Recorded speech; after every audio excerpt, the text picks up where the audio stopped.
We're going to do some examples for linear systems and row reduction. So we're pretty much going to be solving systems of linear equations by using Gauss-Jordan elimination. So our first example is the system 4x plus 3y equals 2, and 7x plus 5y equals 3. And this could also be written in matrix form by 4, 3, 5, 7 times xy equals 2, 3.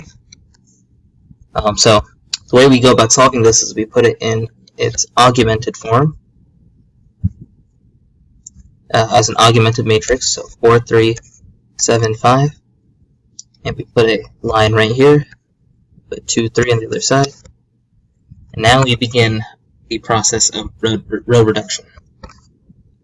So our first step is to get this number here. We're going to make that a 1. So we can do 3 operations. We can scale rows by multiplying them by a constant. We can swap rows, and we can add multiples of rows to each other. So the first thing we're going to do is we're going to multiply the first row, R1, by 1/4. That's our first step. So that gives us 4 divided by 4, which is 1, 3 divided by 4, and 2 divided by 4, which is 1/2. This bottom row stays the same. We didn't do anything to it. So now that we have this 1 here, we want to make this a 0. We're trying to get this into reduced row echelon form, which will require that we have a 1 in our column with zeros above and below, and then so on and so forth for the rest of it. So it's going to look something like this with some numbers here. Anyway, we need to make that a 0, so what we're going to do is we're going to use the other allowed operation, which is to add multiples of rows to each other. So to R2, we're going to subtract 7 times R1. So our first row stays the same. We're not doing anything to it. But now we take this multiplied by 7, negative 7. So we get negative 7. We add it to this, which gives us 0, which is what we were trying to do. Then we take 3/4 and we multiply that by 7, or negative 7, and add it to 5. That'll give us negative 1/4.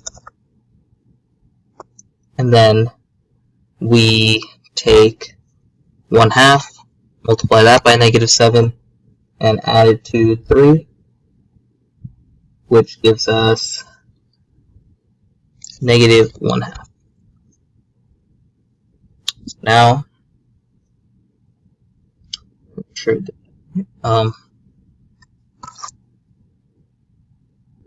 okay, so now we want to turn this into a 1. So we're going to do that by multiplying the bottom row, R2, by negative 4.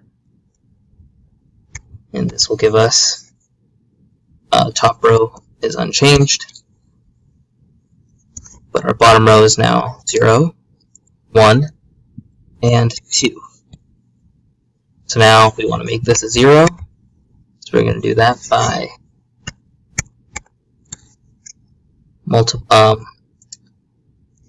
taking R1 and subtracting R2, or subtracting 3/4 of R2. And this gives us unchanged bottom row. The 1 here stays the same because we're adding 0 to it. We get a 0 here, and we get a negative 1 right here. So now we have this in reduced row echelon form. We can interpret the results. So this is saying that x plus 0y equals negative 1, and 0x plus 1 equals 2. So our solution can be written as xy equals negative 1, 2. And you can plug this in to check if that is the correct answer.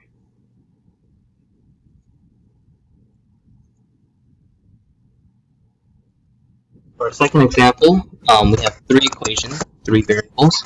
X plus y plus z equals 10, 2x plus 4y plus 6z equals 1, and 3x plus 5y plus 7z equals 11.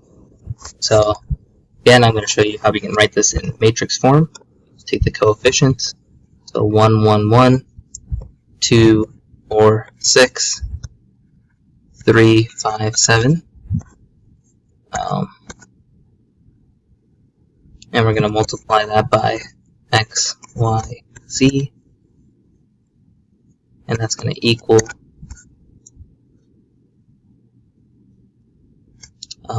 10, 1, 11. So to actually solve this, we're going to put it in augmented form. So that is 1, 1, 1, 10, 2, 4, 6, 1, and 3, 5, 7, 11. And we just do the same thing as we did in the last example. So we have a 1 up here, which is what we wanted. So we don't need to scale that row. So now we want a 0 here, so we're going to take R2 and subtract 2 of R1 from it. This will give us an unchanged top row and an unchanged bottom row.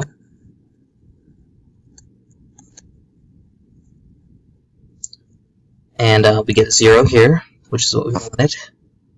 And then I'll get a negative 2 plus 4, which is 2. And then we get 6 minus 2, which is 4. And then we get negative 20 plus 1, which is negative 19. Okay, so now that we have 0 here, next step is to make this a 0. And we do that by taking R3 and subtracting 3 of R1. This gives us unchanged top row and an unchanged second row. We get a 0 here. And then we get a 2 here. And we get a 4 here. And we get negative 30 plus 11, which is negative 19. So now we want to make this a 1. So our next, we're finished with this column. I move on to this one. And the way we do this is we take R2 and we multiply it by 1/2. And this gives us unchanged top row, unchanged bottom row,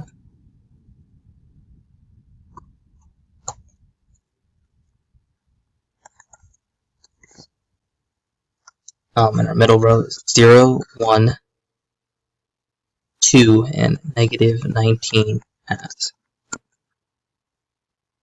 Alright, so now this is just a pretty mechanical process. Next step is we want this to be a 0, so we take R1 and subtract R2. This gives us unchanged bottom 2 rows.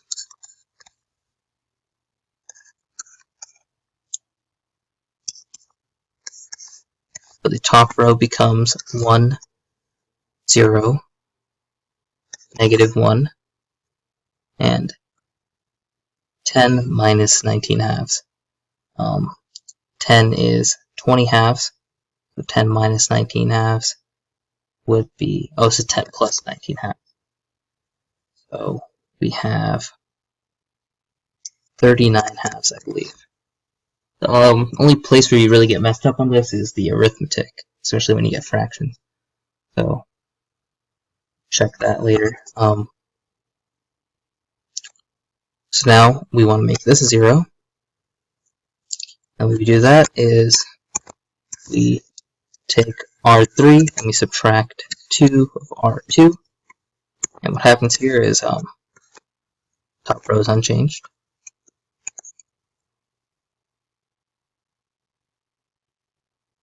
And the second row is also unchanged. But now we get zeros all along the bottom. And that's okay. We can continue. 0, this represents 0 equals 0, so it's a valid statement, so we're good. Now, now we have it in reduced row echelon form. We can't make this a 1 no matter what else we do, so now we just convert this back. So we have x minus y, or x minus z, equals 39 halves, and we have y plus 2z equals negative 19 halves. And we don't have an equation concerning z, so we just say that z equals z.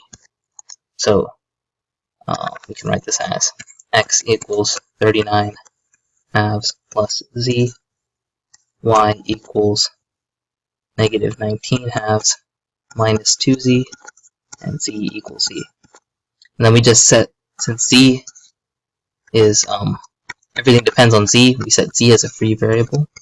So we say like z equals t, and then we say that x, y, z equals 39 halves plus t, negative 19 halves minus 2t, and t, with t going from negative infinity to positive infinity. So what this is geometrically is our original 3 equations represented a plane, or 3 planes in space.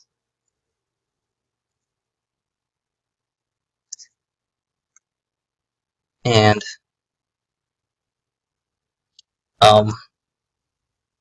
the planes all intersected. This might not be exactly how this looks, but they all intersected in a line. And this line is described parametrically by this solution. So for our third example, we have 3 equations, x1 minus 7x2 plus x5 equals 3, x3 minus 2x5 equals 2, and x4 plus x5 equals 1.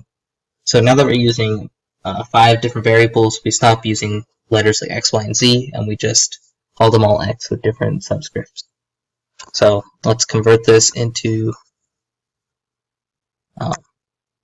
augmented form. So we have 1, negative 7, and then since we don't have an x3, we put a 0 there. Don't have an x4, we put a 0 there. And we have 1 for x5, and then 3 over here. And for the second equation, we don't have an x1 or an x2, so we put zeros.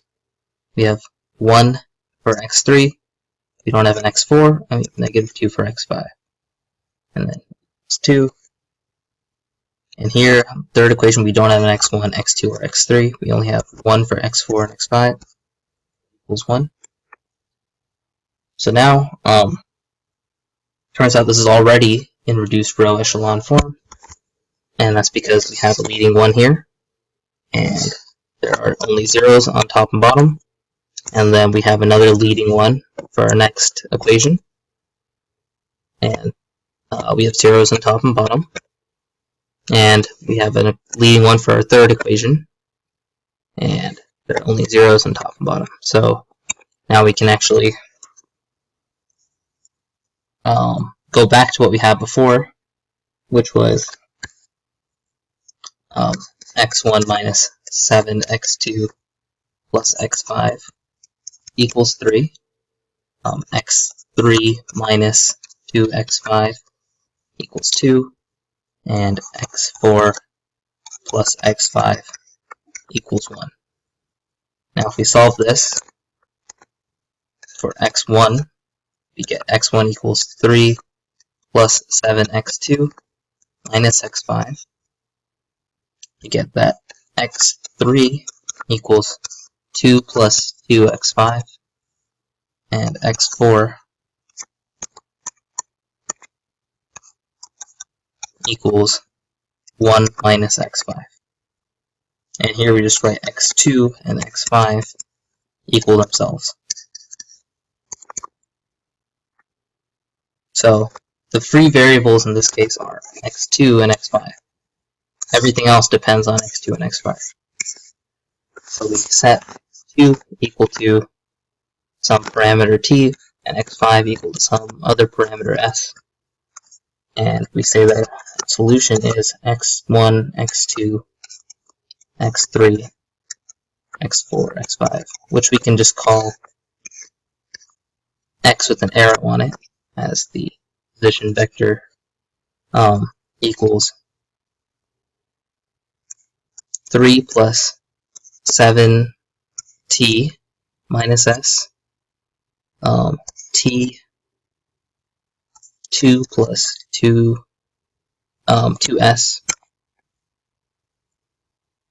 1 minus s, and s,